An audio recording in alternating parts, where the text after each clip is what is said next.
Good morning dear student, most welcome in bio class. और बच्चों, जो अभी जो टॉपिक चल रहा है उसमें एंजाइम में जो अपन जो बहुत ही महत्वपूर्ण जो टॉपिक जो डिस्कस कर रहे हैं वो है फैक्टर इफेक्टिंग एंजाइम एक्टिविटी या एंजाइम एक्शन। ठीक है, फैक्टर इफेक्टिंग एंजाइम एक्टिविटी या एंजाइम एक्शन। ठीक है, उस प्रकार तो कौन कौन से फैक्टर है बच्चों, तो इसमें आगे चलते हैं अपन। आज ये फैक्टर डिस्कस करते हैं पूरे। ठीक है, तो पहला आ जाता है अपना टेम्परेचर। आपको याद होना चाहिए पहले तो फैक्टर के नाम। पहला फैक्टर है टेम्परेचर।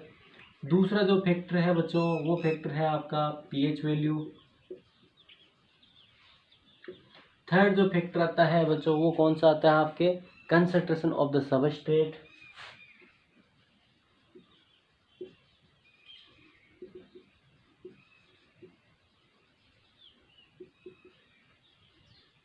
चौथा जो फैक्टर आता है बच्चों वो आता है आपके कंसंट्रेशन ऑफ एंजाइम। पांचवा जो फैक्टर आता है वो आपके आता है concentration of the end product.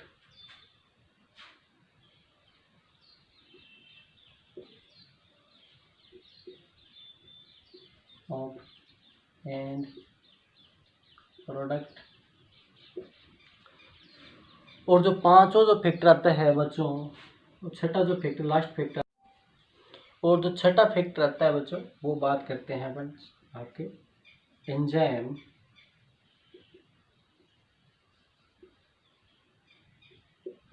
Inhibitor. Enzyme inhibitor and poison. Enzyme जो इनहिबिटर होता है बच्चों ये भी आगे दो प्रकार का होता है। एक तो होता है कॉम्पिटिटिव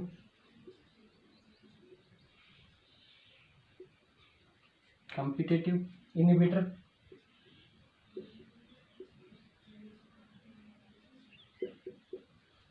दूसरा जो होता है वो होता है नॉन कॉम्पिटिटिव इनहिबिशन।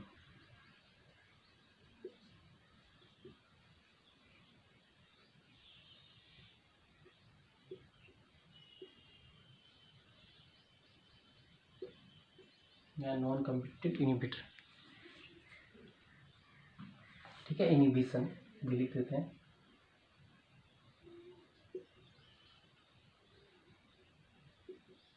अब देखो बच्चों फैक्टर कौन कौन से, टेम्परेचर है, पीएच वैल्यू है, कंसंट्रेशन ऑफ द सबस्ट्रेट है, कंसंट्रेशन ऑफ द एंजाइम है, ठीक है, concentration of the end product है, और एंजाइम इनहिबिटर एंड पॉइजन है। जो ये फैक्टर थे ये कौन कौन से देखो। ठीक है, ये सारे के सारे आपको पहले तो याद करने नाम, फिर इसके बाद one by one upon discuss करते हैं इनके अंदर क्या क्या होता है।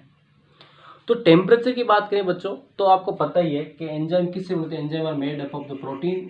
ठीक है, किससे बने होते हैं, प्रोटीन से बने होते हैं, जो हमने प्रीवियस वीडियो लेक्चर के अंदर डिस्कस किया था। ठीक है, प्रोटीन से बनते हैं, और protein are sensitive to temperature, so that enzyme are also sensitive to temperature, and enzyme activity is maximum optimum.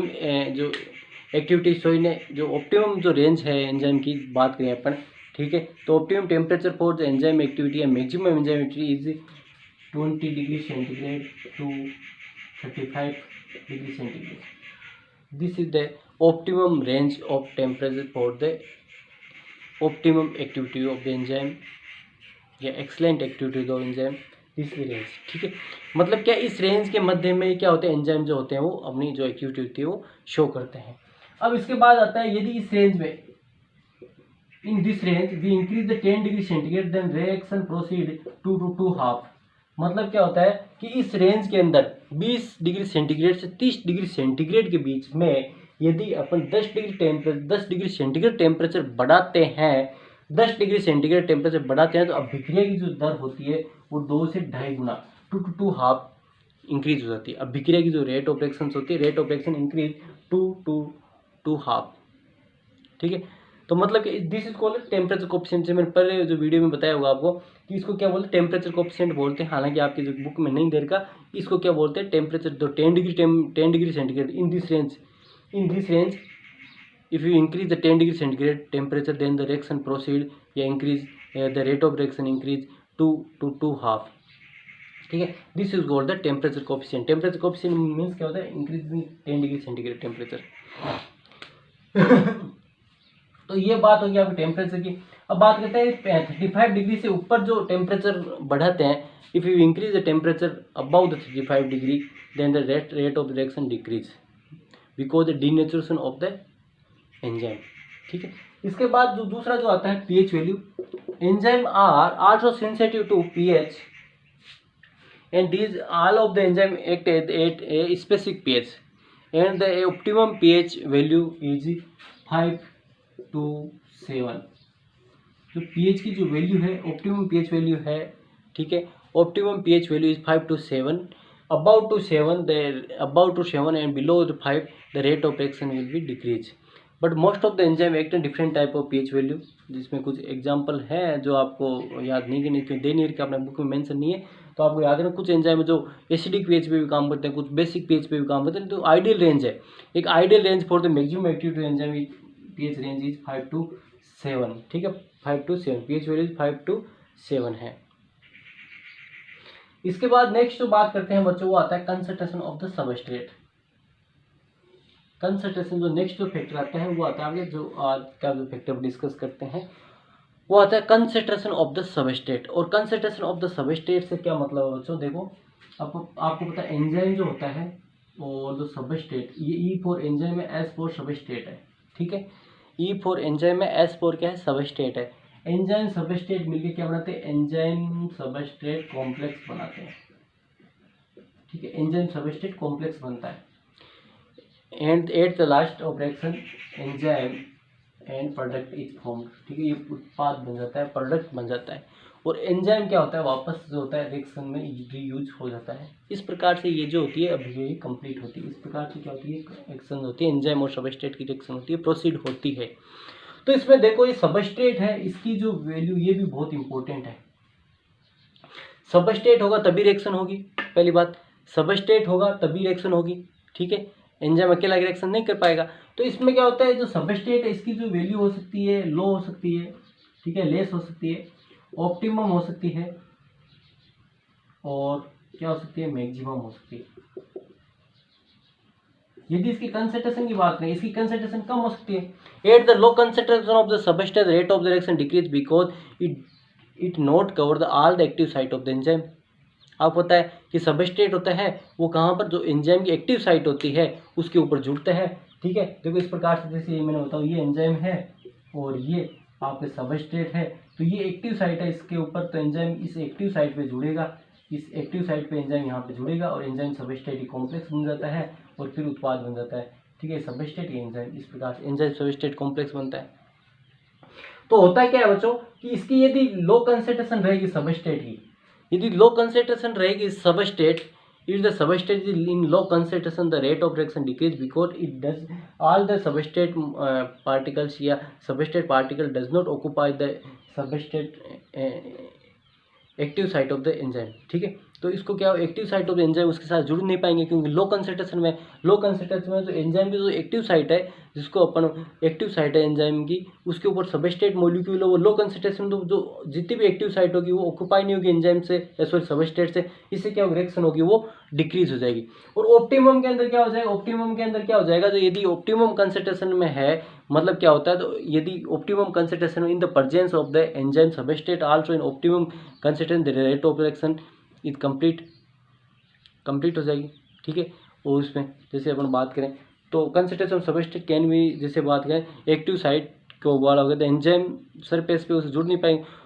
तो इसमें क्या हो, जैसे अपन सबस्ट्रेट की कंसंट्रेशन इंक्रीज करते हैं, यदि इन the presence of the enzyme if you increase the concentration of substrate the rate of reaction also increase but after the limiting effect of the substrate. अब सबस्ट्रेट लिमिटिंग इफेक्ट का मतलब क्या होगा कि substrate होगा उसकी तो लिमिट तो होगी, मान लो 100 मॉलिक्यूल है तो 100 मॉलिक्यूल हो गए सारे जो कन्वर्ट टू प्रोडक्ट में कन्वर्ट हो गए। तो अब क्या होगा, एंजाइम की मान लो अब सबस्ट्रेट कंसंट्रेशन बढ़ाते रहेंगे, ठीक है, एंजाइम है वो कम हो गया या जो सबस्ट्रेट है कम हो गया, एंजाइम तो पड़ा हुआ है, तो अब क्या रिएक्शन थोड़ी बढ़ेगी। ठीक है, तो इस प्रकार से अपन बात कर सकते हैं कि कंसंट्रेशन जो हो जाएगी वो क्या होती है, यदि अपन सबस्ट्रेट की कंसंट्रेशन बढ़ाते हैं in the presence of the enzyme, if you increase the substrate in the presence of the rate of reaction increase and the optimum जो कंसंट्रेशन होती है, ऑप्टिमम कंसंट्रेशन में क्या होती है, जो जो रिएक्शन जो होती है maximum of the rate of the reaction in maximum जो होती है, ठीक है, इसमें बात कर सकते हैं अपन। The maximum action of enzyme activity called maximum value at adequate जो कंसंट्रेशन, ठीक है, एडिक्वेट जो कंसंट्रेशन है सबस्ट्रेट की, उस पर क्या होती है रेट ऑफ रिएक्शन होती है वो मैक्सिमम होती है, और इसको क्या बोलते हैं मैक्सिमम वैल्यू भी इसको बोलते हैं। तीसरी जो इसमें आगे जो बात आती है बच्चों वो आती है आपके कंसंट्रेशन ऑफ द एंजाइम, ये सेम ही बात ये है इसमें।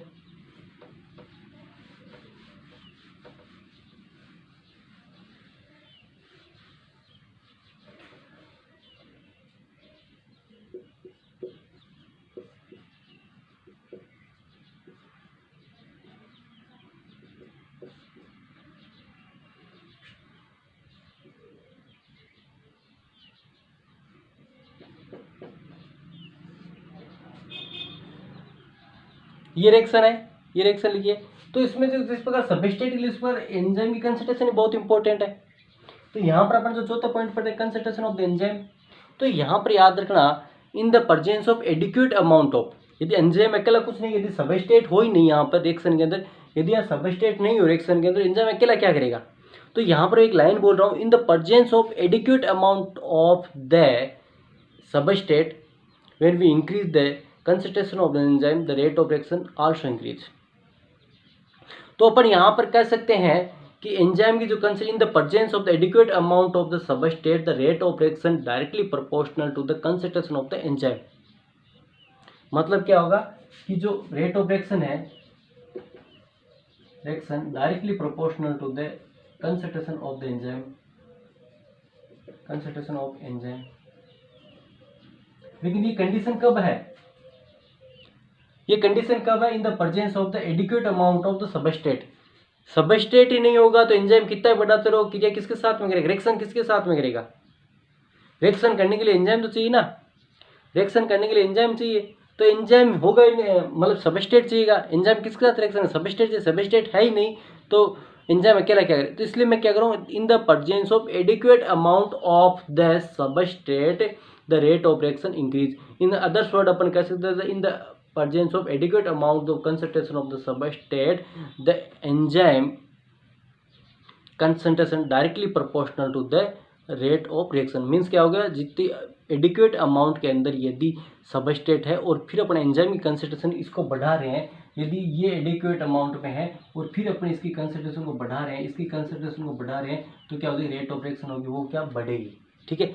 लेकिन आफ्टर एट ए पॉइंट, इसके बाद क्या होगा, एक पॉइंट आएगा, उसके बाद क्या हो जाएगा कि जो सबस्ट्रेट होंगे, मैंने क्या होता है ये मान लो सबस्ट्रेट कितने होंगे, ये 100 मॉलिक्यूल होंगे, तो ये जब ये लिमिटिंग इफेक्ट डेवलप हो जाएगा। लिमिटिंग इफेक्ट का मतलब है जब ये सारे के सारे जब मतलब क्या यूटिलाइज हो जाएंगे, all the substrate molecule utilize, then the rate of reaction decrease because of the limiting effect of the substrate. Limiting effect का मतलब क्या होता है, अब लिमिट आ गई सबस्ट्रेट के, एंजाइम अकेला क्या करेगा, सबस्ट्रेट थे, फिर अपन जैसे मान लो यहाँ पर 100 सबस्ट्रेट थे, 100 मॉलिक्यूल थे, पहले अपन 10 थे एंजाइम, फिर 20 किए, फिर 30 किए, फिर 40 किए, फिर 50 किए, फिर 100 किए। अब 100 एंजाइम और 100 सबस्ट्रेट दिए तो उत्पाद में परिवर्तित हो गए। अब 110 एंजाइम कर दिए तो ये ऊपर वाले 10 एंजाइम क्या करेंगे, क्योंकि यहाँ पर लिमिट आ गई ना, तो rate of reaction decrease because of the limiting effect of the substrate molecule. Substrate molecule की जो लिमिटिंग उसकी वजह से क्या हो जाएगा, जो होगी वो कम हो जाएगी, और एक पॉइंट पे क्या आ जाएगी, वो स्टॉप हो जाएगी, और उसके बाद क्या हो जाएगी,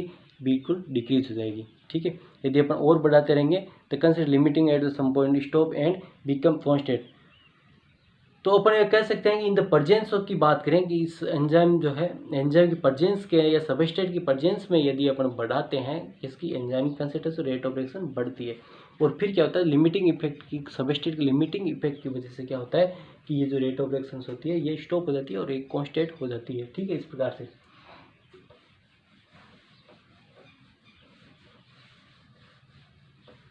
इसके बाद बच्चों जो आता है, पांचवा जो पॉइंट आता है वो आता है आपके concentration of the end product. अब देखो एंड प्रोडक्ट क्या होता है आपको ये पता होना चाहिए।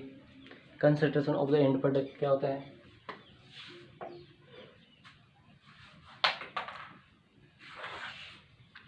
Concentration of the end product.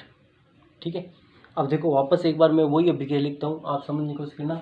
मैंने क्या बताया था, ये क्या E4 क्या है, एंजाइम है, S4 क्या है, सबस्ट्रेट है, और क्या बना है, एंजाइम सबस्ट्रेट कॉम्प्लेक्स बन गया। ठीक है, एंजाइम सबस्ट्रेट कॉम्प्लेक्स बन गया।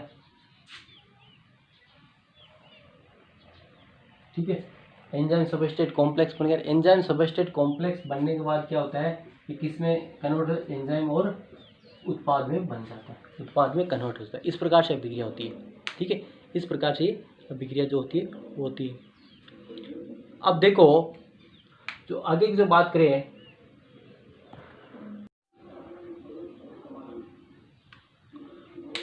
तो बच्चों इसमें से एंजाइम है ये। ठीक है, ये एंजाइम है, ये सबस्ट्रेट है, एंजाइम सबस्ट्रेट, एंजाइम और उत्पाद बनता है। इस प्रकार से एंजाइम सबस्ट्रेट कॉम्प्लेक्स बनता है, फिर वो किस पे कन्वर्ट हो जाता है, एंजाइम और उत्पाद में कन्वर्ट हो जाता है। अब देखो बच्चों, जैसे अपन अंतिम उत्पाद की सांद्रता की बात करें, कंसंट्रेशन एंड प्रोडक्ट की बात कर रहे हैं, तो ये क्या करता है कि मैं क्या बता रहा हूँ, जैसे जैसे एंड प्रोडक्ट की कंसंट्रेशन बढ़ती है, ठीक है, एंड प्रोडक्ट की कंसंट्रेशन बढ़ती है, वैसे वैसे क्या होती है, एंजाइम जो एक्टिविटी होती है वो डिक्रीज हो जाती है। एंजाइम एक्टिविटी डिक्रीज हो जाती है, और एक जो लेवल जैसे जैसे ग्रेजुअली डिक्रीज होती है, एक लेवल जैसे बात इक्विलिब्रियम जो स्टेट है उसके ऊपर क्या होती है, जीरो हो जाती है, और इक्विलिब्रियम लेवल से ऊपर की बात करते हैं स्टॉप हो जाएगी, और उसके बाद ये नॉर्मल कंडीशन रहेगी, तो वहाँ पर क्या हो जाएगा, ये रिवर्स हो जाएगी। ये तो बात बुक बोलती है। ठीक है, जैसे मैंने बताई कि एंजाइम जैसे जैसे अपन एंड प्रोडक्ट की कंसंट्रेशन बढ़ाते हैं, तो एंड प्रोडक्ट की कंसंट्रेशन बढ़ाएंगे तो क्या हो जाएगा, एंजाइम एक्टिविटी होती है वो डिक्रीज होती है, और ग्रेजुअली डिक्रीज होती है। जो इक्विलिब्रियम लेवल की बात करें तो वहाँ जीरो हो जाएगी, अबाउ द इक्विलिब्रियम लेवल की बात करें तो वहाँ पर स्टॉप हो जाएगी, और जैसे नॉर्मल कंडीशन की बात करें तो नॉर्मल कंडीशन जब भी होगी तो रिवर्स हो जाएगी। ठीक है, as according to our book. लेकिन यहाँ पर होती क्यों है, डिक्रीज क्यों होती है, ये मैं बता रहा हूँ, जो बुक नहीं बता रही है। ये डिक्रीज क्यों होती है ये सुनिए, कि मैंने क्या बताया था, एंजाइम और सबस्ट्रेट होते हैं, जो कि एंजाइम सबस्ट्रेट कॉम्प्लेक्स बने, और क्या होता है, एंजाइम और उत्पाद बन, लास्ट में प्रोडक्ट बन जाता है, उत्पाद बन जाता है, इसको प्रोडक्ट बोलते हैं। और ये एंजाइम मैंने क्या बताया, रीयूज होता है, तो इस प्रकार से ये इस प्रकार से दूसरे उत्पाद सारे करके, तो इसमें क्या होता है, जैसे जैसे प्रोडक्ट की यहाँ पे जो कंसंट्रेशन बढ़ रही है, ये प्रोडक्ट की कंसंट्रेशन बढ़ रही है, तो ये क्या करते हैं, एंजाइम को घेर लेते हैं बच्चों।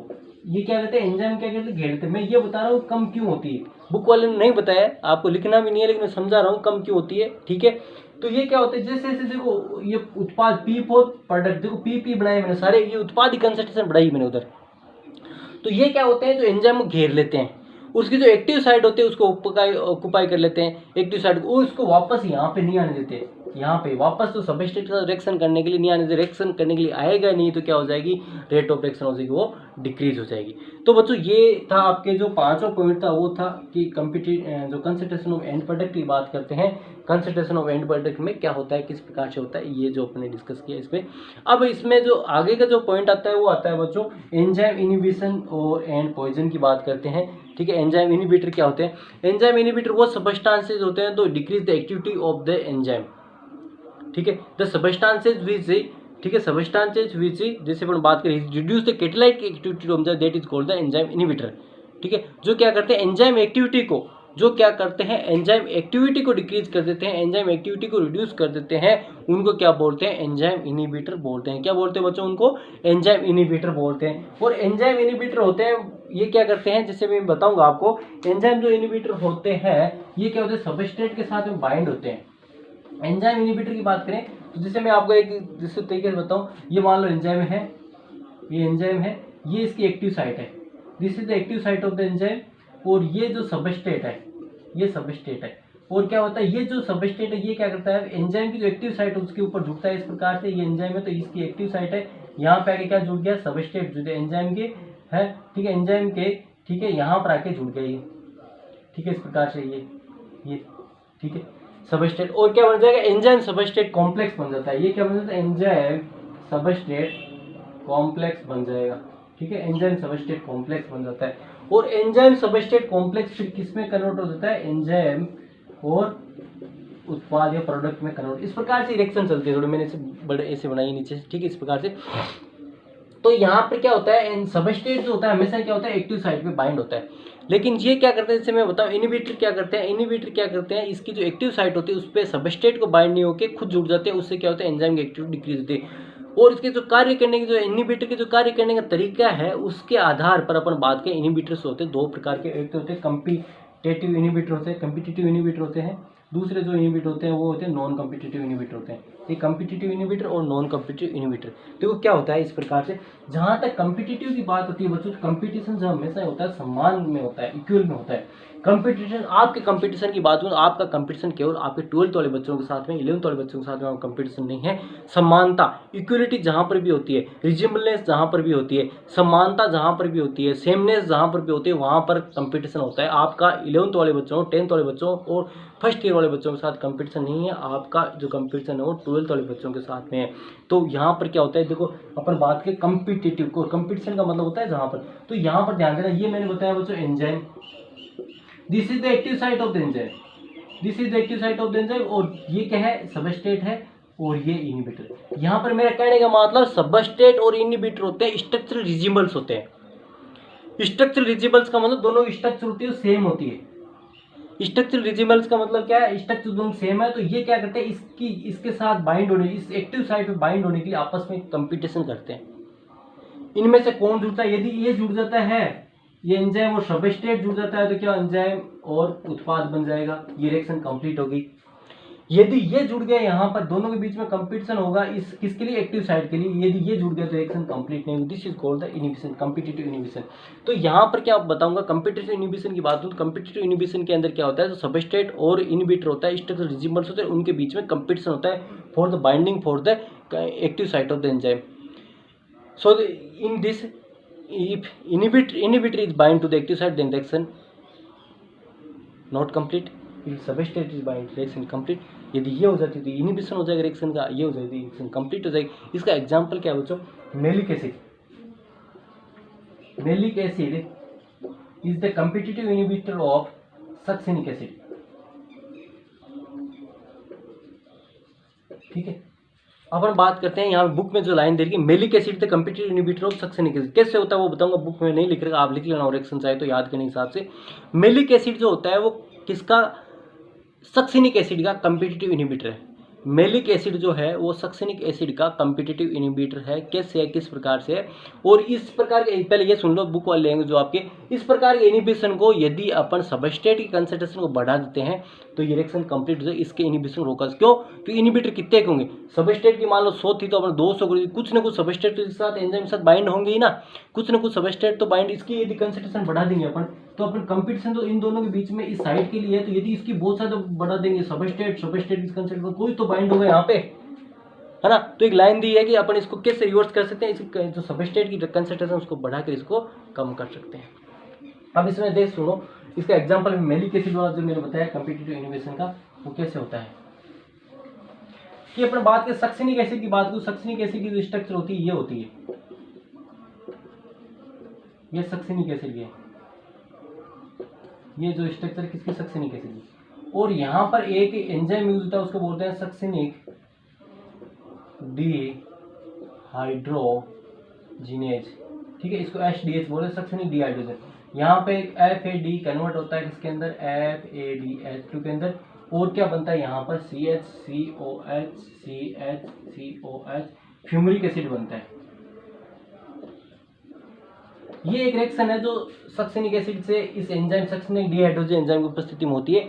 ये जो सक्सिनिक एसिड है इसके साथ बाइंड होता है, ये रिएक्शन कंप्लीट हो जाती है। लेकिन क्या होता है यहाँ पर मैलिक एसिड इस रिएक्शन को रोक देता है। क्यों रोक देता है, कि मैलिक एसिड की स्ट्रक्चर क्या होती है बच्चों, ये होती है, देखो इसके पास 2 कार्बोक्सिल, उसके बाद 2 कार्बोक्सिल, 2 कार्बोक्सिल, तो मतलब इनकी स्ट्रक्चर रिजिबल एक जैसी होती है। तो ये क्या होता है, इस सक्सिनिक एसिड को जुड़ने नहीं देगा, इसको जुड़ने नहीं देगा, और ये खुद जुड़ जाएगा किसके साथ में, इस एंजाइम के साथ में जुड़ के ये जो रिएक्शन होगी उसको कंप्लीट नहीं होने देगा। ठीक है, this is the competitive inhibition. Non competitive inhibition की बात करते हैं बच्चों, तो दूसरा प्रकार का जो आता है वो आता है non competitive inhibition. Non competitive inhibition की बात करें, नॉन कम्पिटिटिव इनहिबिशन के अंदर क्या होता है बच्चों, कि नॉन कम्पिटिटिव इनहिबिशन की बात करें, नाम से पता कंपटीशन नहीं होता।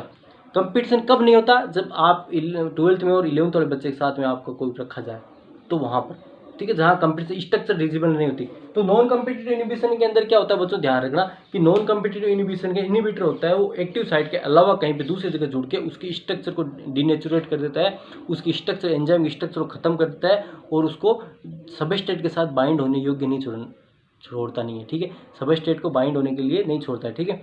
तो उसको उसको क्या एसोसिएट होके उसके जो अदर साइड पे एसोसिएट होके उसकी स्ट्रक्चर को डिनेचुरेट करते हैं, जिससे क्या तो सबस्ट्रेट से बाइंड नहीं हो पाता, सबस्ट्रेट बाइंड नहीं होगा, रिएक्शन कंप्लीट नहीं होगी। ये किस प्रकार एग्जांपल जो पीबी है, जो एचजी है, जो एजी है, जो हेवी मेटल्स होती है, ठीक है, हेवी मेटल्स होती है वो क्या इसके एग्जांपल्स है, ठीक है।